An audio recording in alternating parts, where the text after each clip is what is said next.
मेरे प्यारे देशवासियों,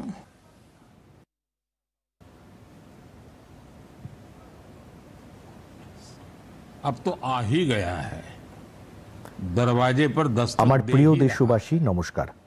2025 তো প্রায় এসেই গেছে, দরজায় কড়া নাড়ছে।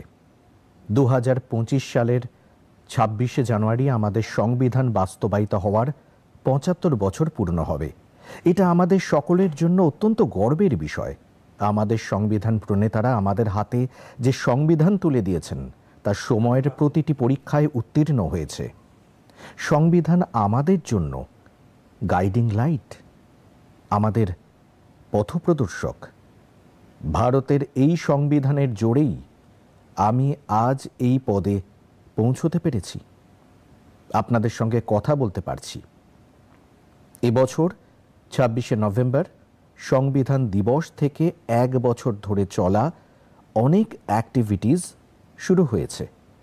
দেশের নাগরিকদের সংবিধানের ঐতিহ্যের সঙ্গে যুক্ত করতে constitution75.com নামে একটি বিশেষ ওয়েবসাইটও তৈরি করা হয়েছে। এতে আপনি সংবিধানের প্রস্তাবনা পড়ে নিজের ভিডিও আপলোড করতে পারবেন।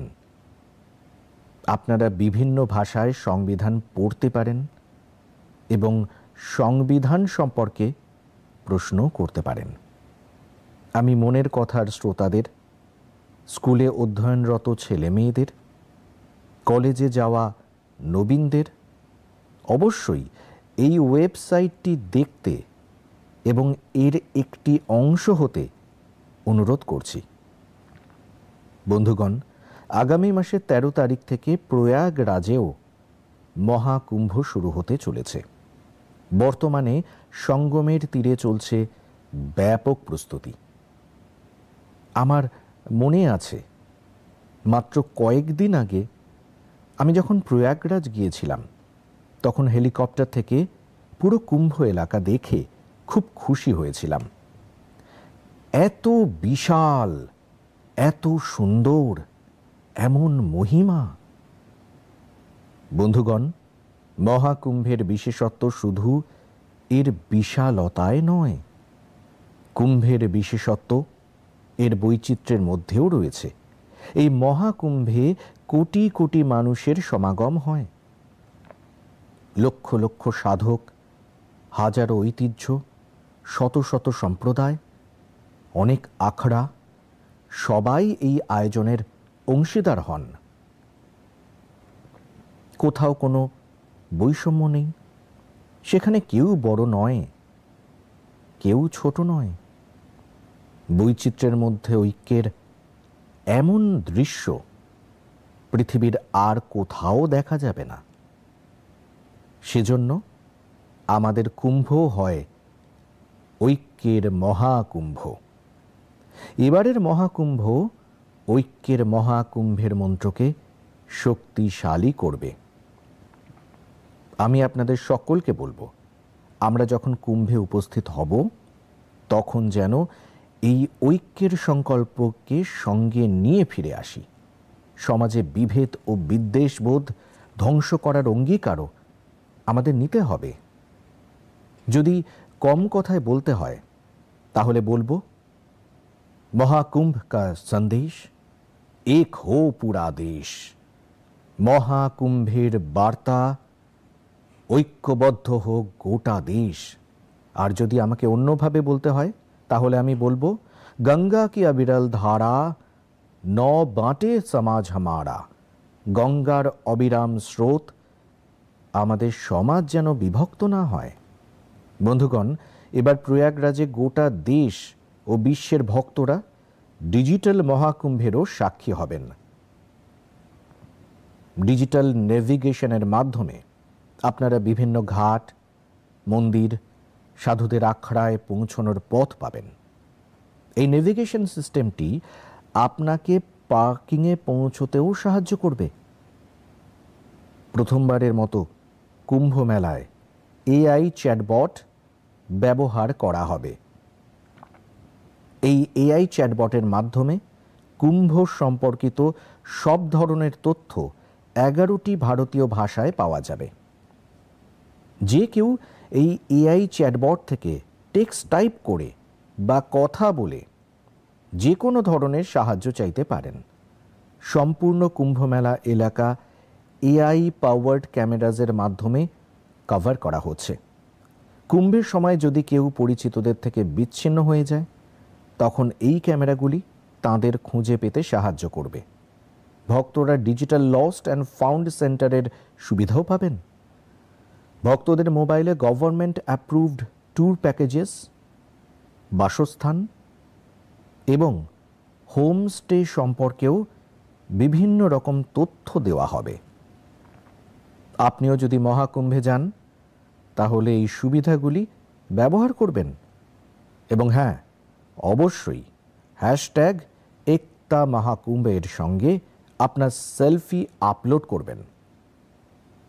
বন্ধুগণ, মনের কথা অর্থাৎ MKBতে এখন আমরা KTB সম্পর্কে কথা বলবো। আজকের অনেক বয়স্ক মানুষই KTB সম্পর্কে জানেন না, কিন্তু শুধু একবার বাচ্চাদের জিজ্ঞাসা করুন, KTB তাদের মধ্যে খুব সুপারহিট।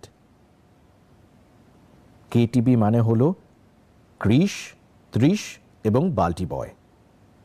আপনি হয়তো বাচ্চাদের প্রিয় অ্যানিমেশন সিরিজ সম্পর্কে অবগত আছেন এবং এর নাম KTB ভারত হ্যায় হাম, আর এখন এর দ্বিতীয় সিজনও এসে গেছে। এই 3টি অ্যানিমেশন ক্যারেক্টার আমাদের ভারতীয় স্বাধীনতা সংগ্রামের সেই নায়ক নায়িকাদের সম্পর্কে বলে, যারা খুব বেশি আলোচিত নয়। সম্প্রতি এর season 2 international film festival of India গোয়াতে একটি বিশেষ স্টাইলে লঞ্চ হয়েছে। সবচেয়ে আশ্চর্যজনক বিষয় হল, এই সিরিজটি শুধু ভারতীয় ভাষায় নয়, বিভিন্ন বিদেশি ভাষায়ও সম্প্রচারিত হয়। এটি দূরদর্শনের পাশাপাশি অন্যান্য বিভিন্ন OTT প্ল্যাটফর্মেও দেখা যাবে। বন্ধুগণ, আমাদের অ্যানিমেশন চলচ্চিত্রের, রেগুলার চলচ্চিত্রের এবং টিভি সিরিয়ালের পপুলারিটি প্রমাণ করে যে ভারতের ক্রিয়েটিভ ইন্ডাস্ট্রি কতটা ক্ষমতাবান। এই ইন্ডাস্ট্রি শুধু দেশের অগ্রগতিতেই বড় অবদান রাখছে না, আমাদের ইকোনমিকেও নিয়ে যাচ্ছে নতুন উচ্চতায়। আমাদের ফিল্ম অ্যান্ড এন্টারটেইনমেন্ট ইন্ডাস্ট্রি অনেক বড়। দেশের অনেক ভাষায় চলচ্চিত্র নির্মিত হয় এবং ক্রিয়েটিভ কন্টেন্ট তৈরি হয়। আমি আমাদের ফিল্ম অ্যান্ড এন্টারটেইনমেন্ট ইন্ডাস্ট্রিকেও অভিনন্দন জানাই, কারণ এটি এক ভারত শ্রেষ্ঠ ভারতের অনুভূতিকে শক্তিশালী করেছে। বন্ধুগণ, 2024 সালে আমরা চলচ্চিত্র শিল্পের অনেক মহান ব্যক্তিত্বের 100তম জন্মবার্ষিকী উদযাপন করছি। এই ব্যক্তিত্বরা ভারতীয় চলচ্চিত্রকে আন্তর্জাতিক স্তরে পরিচিতি দিয়েছেন। রাজ কাপুরজি চলচ্চিত্রের মাধ্যমে বিশ্বকে ভারতের সফট পাওয়ারের সঙ্গে পরিচয় করিয়ে দিয়েছিলেন। রফি সাহেবের কণ্ঠে সেই জাদু ছিল যা সবার হৃদয়ে ছুঁয়ে যায়। তার কণ্ঠ ছিল অদ্ভুত। ভক্তিমূলক গান হোক বা রোম্যান্টিক সংস, বেদনার গান হোক, প্রতিটি ইমোশনকে তিনি তাঁর কণ্ঠে জীবন্ত করে দিয়েছেন। একজন শিল্পী হিসেবে তাঁর মাহাত্ম্য এটা থেকে অনুমান করা যায় যে আজও তরুণ প্রজন্ম তাঁর গান নিবিড়ভাবে শোনে। এটাই তো টাইমলেস আর্টের পরিচয়। আক্কিনেনি নাগেশ্বর রাও গারু তেলুগু সিনেমাকে নতুন উচ্চতায় পৌঁছে দিয়েছেন। তাঁর চলচ্চিত্র ভারতীয় ঐতিহ্য ও মূল্যবোধকে খুব ভালোভাবে উপস্থাপন করেছে। তপন সিনহার চলচ্চিত্র সমাজকে নতুন দৃষ্টি দিয়েছে। তাঁর চলচ্চিত্রে সামাজিক চেতনা ও জাতীয় ঐক্যের বার্তা ছিল। এই মহারথীদের জীবন আমাদের সমগ্র ফিল্ম ইন্ডাস্ট্রির জন্য অনুপ্রেরণা। বন্ধুগণ, আমি আপনাদের আরেকটি সুখবর দিতে চাই। ভারতের ক্রিয়েটিভ ট্যালেন্টকে বিশ্ববাসীর সামনে তুলে ধরার একটি অনেক বড় সুযোগ আসছে। আগামী বছর আমাদের দেশে প্রথমবারের মতো world audio visual entertainment summit অর্থাৎ ওয়েভস সামিট আয়োজিত হতে চলেছে। আপনারা সবাই নিশ্চয়ই ডাভোসের কথা শুনেছেন, যেখানে বিশ্বের অর্থজগতের মহারথীরা একত্রিত হন। একইভাবে ওয়েভস সামিটে বিশ্বের মিডিয়া এবং এন্টারটেনমেন্ট ইন্ডাস্ট্রির বিশিষ্ট ব্যক্তিরা এবং ক্রিয়েটিভ ওয়ার্ল্ডের মহারথীরা ভারতে আসবেন। এই সামিট ভারতকে গ্লোবাল কন্টেন্ট ক্রিয়েশন তৈরির হাব হিসেবে গড়ে তোলার লক্ষ্যে একটি গুরুত্বপূর্ণ পদক্ষেপ। আমি গর্বিতভাবে বলতে চাই যে এই সামিটের প্রস্তুতিতে আমাদের দেশের ইয়ং ক্রিয়েটার্সরাও উৎসাহের সঙ্গে অংশ নিচ্ছেন। আমরা যখন $5 ট্রিলিয়ন ইকোনমির দিকে এগিয়ে যাচ্ছি, তখন আমাদের ক্রিয়েটর ইকোনমি নতুন এনার্জি নিয়ে আসছে।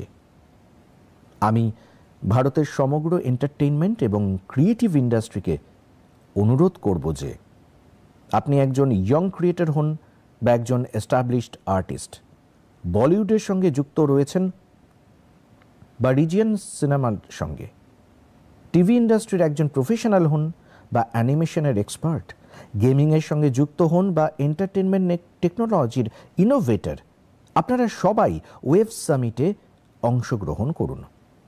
আমার প্রিয় দেশবাসী, আপনারা সকলেই জানেন যে ভারতীয় সংস্কৃতির আলো আজ কিভাবে বিশ্বের প্রতিটি কোণে ছড়িয়ে পড়ছে।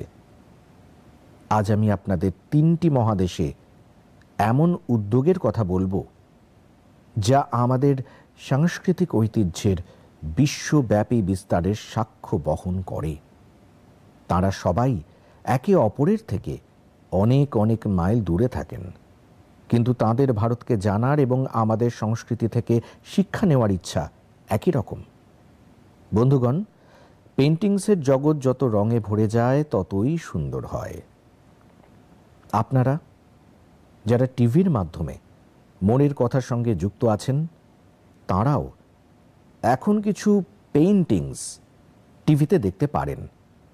এই পেইন্টিংগুলিতে আমাদের দেবদেবী, নৃত্যশিল্প এবং মহান ব্যক্তিত্বদের দেখে আপনি খুব খুশি হবেন। এর মধ্যে আপনি ভারতে পাওয়া যায় এমন প্রাণীদের সম্পর্কে আরও অনেক কিছু দেখতে পাবেন। এর মধ্যে তাজমহলের একটি দুর্দান্ত পেন্টিংও রয়েছে, যেটি 13 বছরের একটি মেয়ে তৈরি করেছে। আপনারা এই কথা জেনে অবাক হবেন যে এই দিব্যাঙ্গ মেয়েটি নিজের মুখ দিয়ে এই পেন্টিং তৈরি করেছে। সবচেয়ে মজার বিষয় হলো, এই পেন্টিংগুলি যারা তৈরি করেছেন তাঁরা ভারতের নয়, ইজিপ্টের স্টুডেন্টস, সেখানকার ছাত্রছাত্রী। মাত্র কয়েক সপ্তাহ আগে ইজিপ্টের প্রায় 23,000 স্টুডেন্টস একটি পেন্টিং প্রতিযোগিতায় অংশ নিয়েছিল।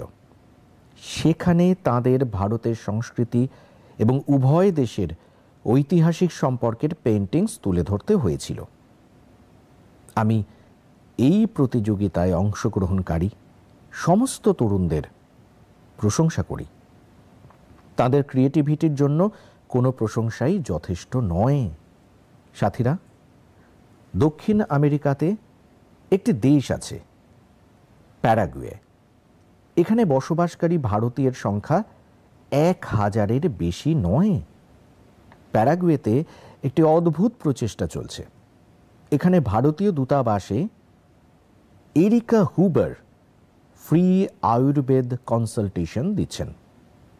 আয়ুর্বেদের পরামর্শ নেওয়ার জন্য আজকাল স্থানীয় লোকও অনেক সংখ্যায় আসছেন।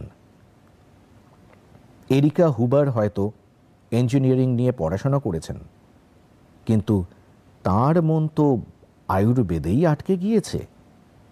তিনি আয়ুর্বেদের সঙ্গে যুক্ত কোর্সও করেছেন এবং সময়ের সঙ্গে সঙ্গে তাতে বিশেষজ্ঞ হয়ে গিয়েছেন। বন্ধুরা, এটা আমাদের জন্য খুব গর্বের বিষয় যে বিশ্বের সবচেয়ে প্রাচীন ভাষার মধ্যে তামিল আছে, আর এটা প্রত্যেক ভারতীয়ের গর্ব। বিশ্বজুড়ে নানা দেশে এই ভাষা শেখার লোকের সংখ্যা ক্রমশ বাড়ছে। গত মাসের শেষের দিকে ফিজিতে ভারত সরকারের সহযোগিতায় তামিল টিচিং প্রোগ্রাম শুরু হয়েছে। গত ৮০ বছরে এই প্রথমবার ফিজিতে তামিল ট্রেন টিচার্স এই ভাষা শেখাচ্ছেন। আমার এটা জেনে খুব ভালো লেগেছে যে আজ ফিজির স্টুডেন্টস তামিল ভাষা আর সংস্কৃতি শেখার জন্য আগ্রহ দেখাচ্ছেন। বন্ধুরা, এই কথা, এই ঘটনাগুলি শুধু সাফল্যের কাহিনী নয়, এগুলি আমাদের সাংস্কৃতিক পরম্পরার গাথা। এই উদাহরণগুলি আমাদের গর্বিত করে। আর্ট থেকে আয়ুর্বেদ পর্যন্ত, ল্যাঙ্গুয়েজ থেকে মিউজিক পর্যন্ত ভারতে এত কিছু আছে যা বিশ্বে ছেয়ে যাচ্ছে। সাথীরা, শীতের এই সময়ে দেশ জুড়ে খেলাধুলো আর ফিটনেস নিয়ে নানা অ্যাক্টিভিটিস হচ্ছে। আমি খুব খুশি যে মানুষ ফিটনেসকে প্রাত্যহিক জীবনচর্চার অংশ বানিয়ে নিয়েছে। কাশ্মীরে স্কিইং থেকে শুরু করে গুজরাটে ঘুড়ি ওড়ানো পর্যন্ত সব দিকে খেলাধুলোয় উৎসাহ দেখা যাচ্ছে। হ্যাশট্যাগ সানডে অন সাইকেল আর হ্যাশট্যাগ সাইক্লিং টিউজডের মতো অভিযানে সাইক্লিং সমর্থন পাচ্ছে। সাথীরা, এবার আপনাদের এমন একটা নতুন কথা বলতে চাই যা আমাদের দেশে আসন্ন পরিবর্তন আর যুবক সাথীদের উৎসাহ আর আবেগের প্রতীক। আপনারা কি জানেন, আমাদের বস্তারে এক অনন্য অলিম্পিক শুরু হয়েছে? আগে হ্যাঁ, প্রথমবার শুরু হওয়া বস্তার অলিম্পিক বস্তারে এক নতুন বিপ্লবের জন্ম দিচ্ছে। আমার জন্য এটা খুব খুশির সংবাদ যে বস্তার অলিম্পিকের স্বপ্ন সফল হয়েছে। আপনাদেরও এটা জেনে খুব ভালো লাগবে যে এটা সেই এলাকায় হচ্ছে যে জায়গা একদিন মাওবাদী সন্ত্রাস প্রত্যক্ষ করেছে। বস্তার অলিম্পিক প্রতীক হল বনের মোষ আর পাহাড়ি ময়না। এতে বস্তারের সমৃদ্ধ সংস্কৃতির ঝলক দেখা যাচ্ছে। এই বস্তার খেলার মহাকুম্ভের মূল স্লোগান হল করসায় থা বস্তার, বরসায় থা বস্তার, অর্থাৎ খেলবে বস্তার, জিতবে বস্তার। প্রথমবার এই বস্তার অলিম্পিকে 7টি জেলার 1,65,000 ক্রীড়াবিদ অংশ নিয়েছে। এটা নিতান্তই একটা সংখ্যা নয়, এটা আমাদের যুবকদের সংকল্পের গৌরব গাথা হোক।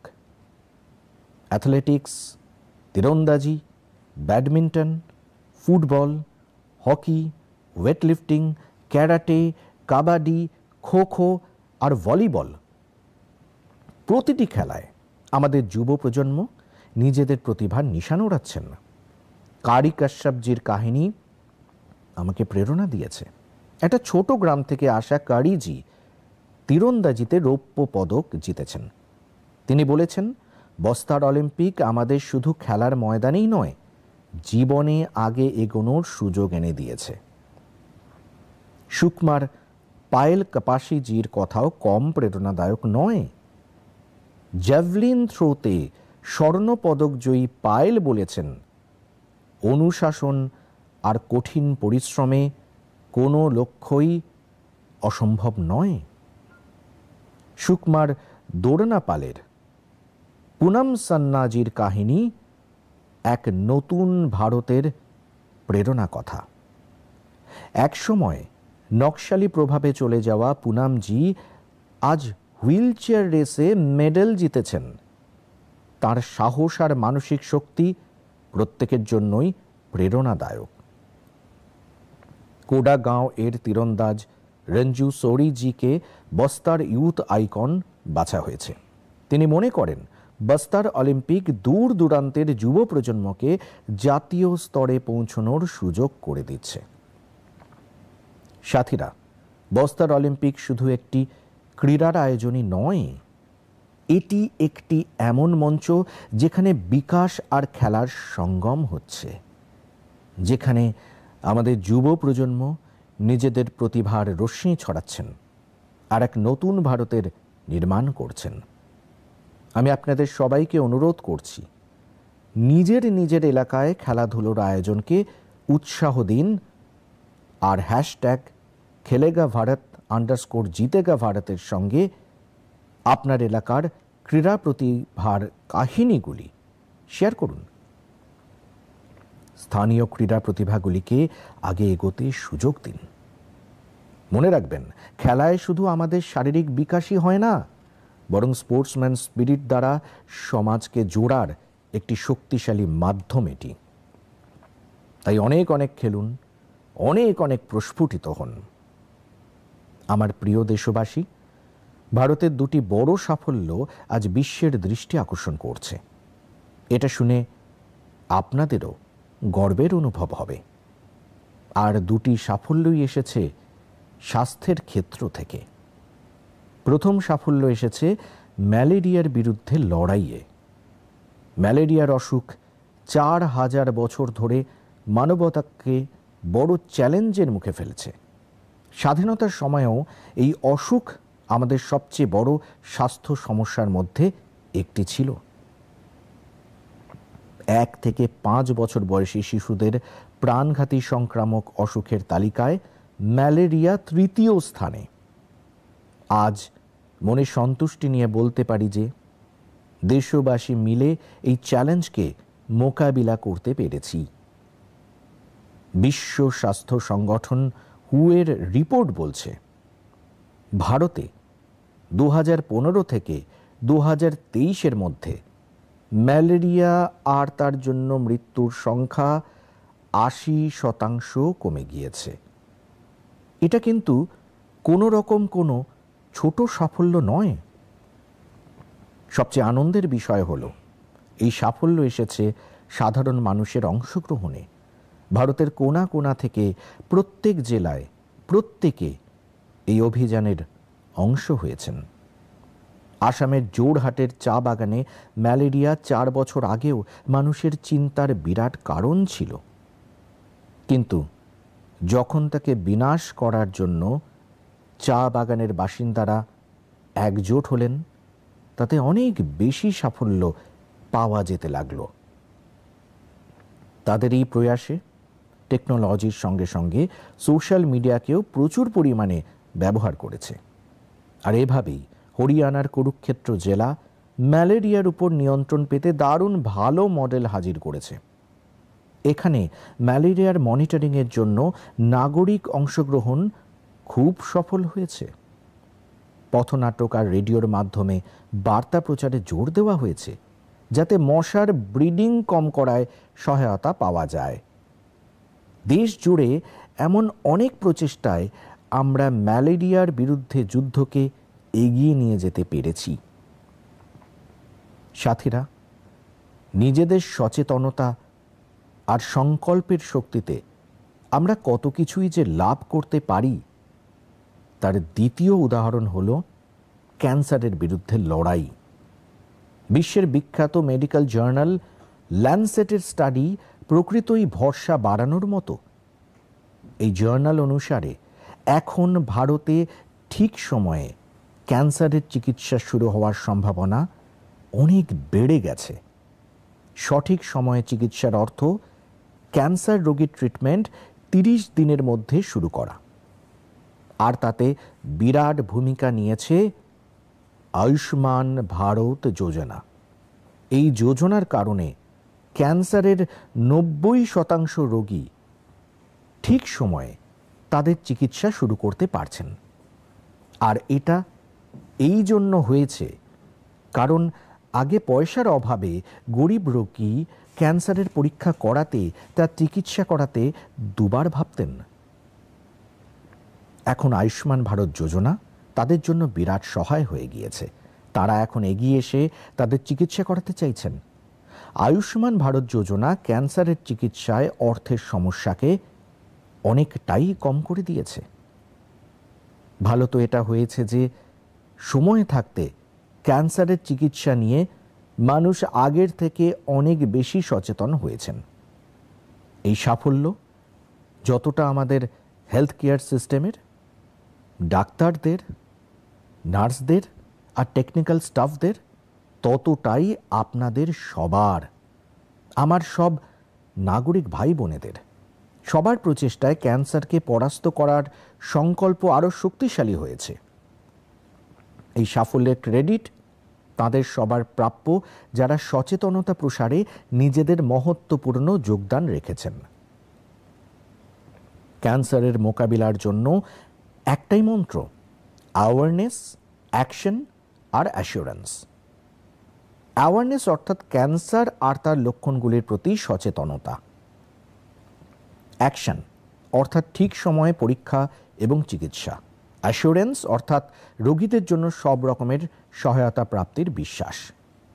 আসুন আমরা সবাই মিলে ক্যান্সারের বিরুদ্ধে এই লড়াইকে তীব্র গতিতে এগিয়ে নিয়ে যেতে আরও বেশি বেশি রোগীদের সাহায্য করি। আমার প্রিয় দেশবাসী, আজ আপনাদের ওড়িশার কালাহান্ডিতে এমনই এক প্রয়াসের কথা বলবো, যা কম জল আর কম উপায় সত্ত্বেও সাফল্যের নতুন কীর্তি স্থাপন করছে। আর এটা হলো কালাহান্ডির সবজি বিপ্লব, যেখানে কিষাণ একসময় পালিয়ে যেতে বাধ্য হতো, সেই কালাহান্ডির গোলামুন্ডা ব্লক একটি ভেজিটেবল হাব হয়ে গেছে। এই পরিবর্তন কিভাবে হলো? এর শুরুটা মাত্র 10 জন কিষাণের একটি ছোট গোষ্ঠী করেছিল। এই গোষ্ঠী মিলিতভাবে একটি এফপিও অর্থাৎ কিষাণ উৎপাদন মঞ্চ স্থাপন করেছিল। তারপর ক্ষেতে আধুনিক প্রযুক্তির ব্যবহার শুরু করে। আর আজ তাদের এফপিও কোটি কোটি টাকার ব্যবসা করছে। আজ 200-র বেশি কৃষক এই এফপিওর সঙ্গে যুক্ত হয়েছেন, যার মধ্যে 45 জন মহিলা কৃষকও আছেন। এরা সবাই মিলে 200 একর জমিতে টমেটোর চাষ করেছেন, 150 একর জমিতে করলা উৎপন্ন করছেন। এফপিওর বার্ষিক টার্নওভার বেড়ে গিয়ে 1.5 কোটির বেশি হয়ে গিয়েছে। আজ কালাহান্ডির সবজি না শুধু ওড়িশার বিভিন্ন জেলায়, বরং অন্যান্য রাজ্যেও পৌঁছে যাচ্ছে। আর সেখানে কৃষক এখন আলু আর পেঁয়াজ চাষের নতুন প্রযুক্তি শিখছেন। সাথীরা, কালাহান্ডির এই সাফল্য আমাদের শেখায় যে সংকল্পের শক্তি আর ঐক্যবদ্ধ প্রয়াসে কত কিছুই না করা যায়। আমি আপনাদের সবাইকে অনুরোধ করছি, নিজের এলাকায় এফপিওকে উৎসাহ দিন। কিষাণ উৎপাদক সংগঠনের সঙ্গে যুক্ত হয়ে তাকে মজবুত করুন। মনে রাখবেন, ছোট সূত্রপাত থেকেই বড় পরিবর্তন সম্ভব।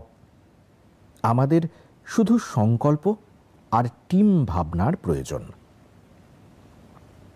বন্ধুগণ, আজকের মনের কথায় আমরা শুনেছি কিভাবে আমাদের ভারত বৈচিত্র্যের মধ্যে ঐক্যকে মূল মন্ত্র করে এগিয়ে চলেছে। তা সে খেলার মাঠই হোক বা বিজ্ঞানের ক্ষেত্রে, স্বাস্থ্য হোক বা শিক্ষা, ভারত প্রতিটি ক্ষেত্রেই নতুন নতুন উচ্চতা স্পর্শ করছে। আমরা একটি পরিবারের মতো একসঙ্গে মিলেমিশে প্রতিটি চ্যালেঞ্জের মোকাবিলা করেছি এবং নতুন নতুন সাফল্য অর্জন করেছি। 2014 সালে শুরু হওয়া মনের কথার 116টি পর্বে আমি দেখেছি যে মনের কথা দেশের সম্মিলিত শক্তির একটি জীবন্ত দলিল হয়ে উঠেছে। আপনারা সবাই এই কর্মসূচিকে গ্রহণ করেছেন এবং এটিকে নিজের করে নিয়েছেন। প্রতি মাসে আপনারা নিজেদের ভাবনা এবং প্রচেষ্টাগুলি সম্পর্কে জানিয়েছেন। কখনো কোনো ইয়ং ইনোভেটরের আইডিয়া আমাকে মুগ্ধ করেছে, আবার কখনো কোনো কন্যার অ্যাচিভমেন্ট আমাকে গর্বিত করেছে। এভাবে আপনাদের সকলের অংশগ্রহণ দেশের প্রতিটি কোণ থেকে পজিটিভ এনার্জিকে একত্রিত করে। মনের কথা এই পজিটিভ এনার্জিকে অ্যাম্প্লিফিকেশন করার একটি মঞ্চ হয়ে উঠেছে এবং এখন 2025 কড়া নাড়ছে। আগামী বছরে, নতুন বছরে আমরা মনের কথার মাধ্যমে আরও ইন্সপায়ারিং উদ্যোগের কথা তুলে ধরব। আর আমি আত্মবিশ্বাসী যে দেশবাসীর পজিটিভ চিন্তা ভাবনা এবং ইনোভেশনের ভাবনা নিয়ে ভারত নতুন নতুন উচ্চতা স্পর্শ করবে। আপনারা নিজেদের চারপাশের ইউনিক উদ্যোগগুলির কথা #মন কি বাতের সঙ্গে শেয়ার করতে থাকুন। আমি জানি যে আগামী বছরের প্রতিটি মনের কথায় আমাদের পরস্পরের সঙ্গে ভাগ করে নেওয়ার অনেক কিছু থাকবে। 2025-এর জন্য আপনাদের সকলকে অনেক শুভেচ্ছা। সুস্থ থাকুন, সুখী থাকুন, ফিট ইন্ডিয়া মুভমেন্টে যোগ দিন, নিজেকেও ফিট রাখুন, জীবনে অগ্রসর হতে থাকুন। অনেক অনেক ধন্যবাদ। जीवन में प्रगति करते रहें।